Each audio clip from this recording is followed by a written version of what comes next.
So Dee, what is your association with Sunflower House? I was working at a new nonprofit that was going to be a multicultural center. This was the place that we saw because it was unoccupied at the time. It was boarded up. OSU was going to tear it down, and we were able to make a plan. So we've been a steward of this building for 12 years. Wow. And it follows a long history of this building being a community center, really. Right.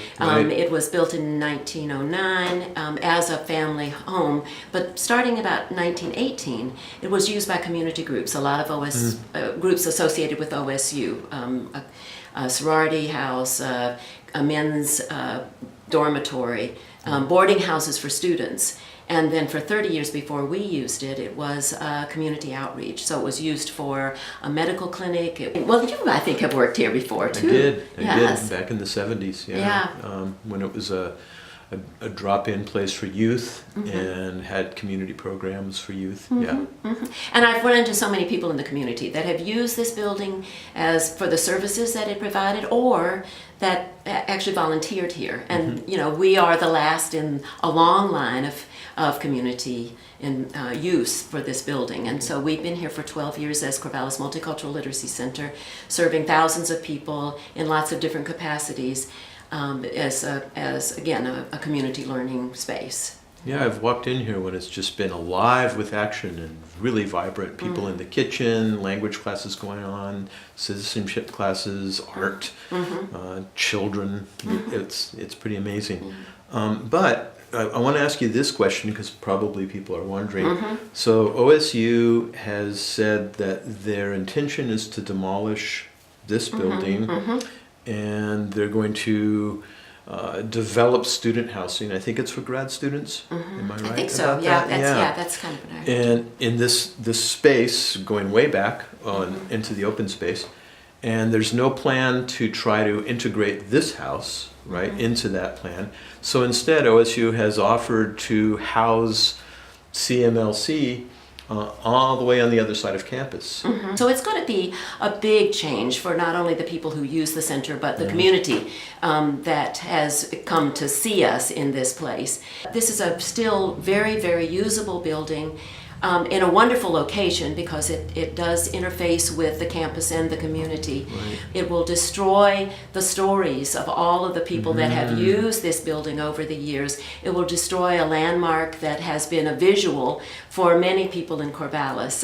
You know, we still are known as the Sunflower House. That began with community outreach, and people still refer to that. I think that there are ways that this building could be incorporated into any sort of design that might be used on this particular space. And I think this evening, if people haven't already talked to people and looked around, there's some displays of some ideas of what people have as to how this building could be continued. And I think that OSU is really losing an opportunity to gather the collective wisdom of the community for the people that have known this space and who care about that interface between campus and community. And it also is a place where the community can meet our immigrant and international families. Again, I'm going back to the idea of Corvallis Multicultural Center being in this place.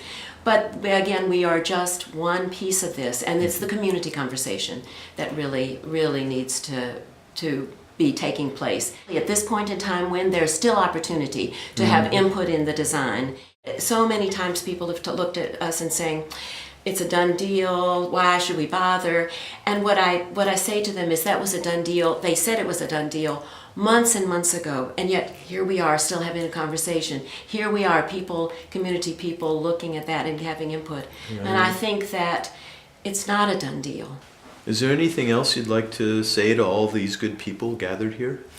I think the most important thing is just to really emphasize that this is a moment for community participation, that many, many people have been working on this for years, and then some people have come relatively recently, and maybe some people just noticed the construction fences up.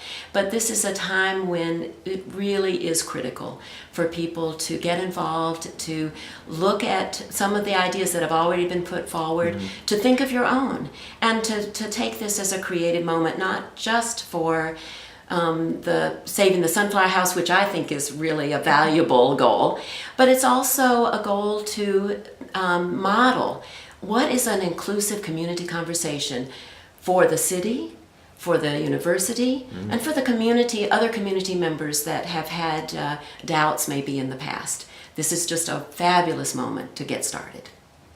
Thank you.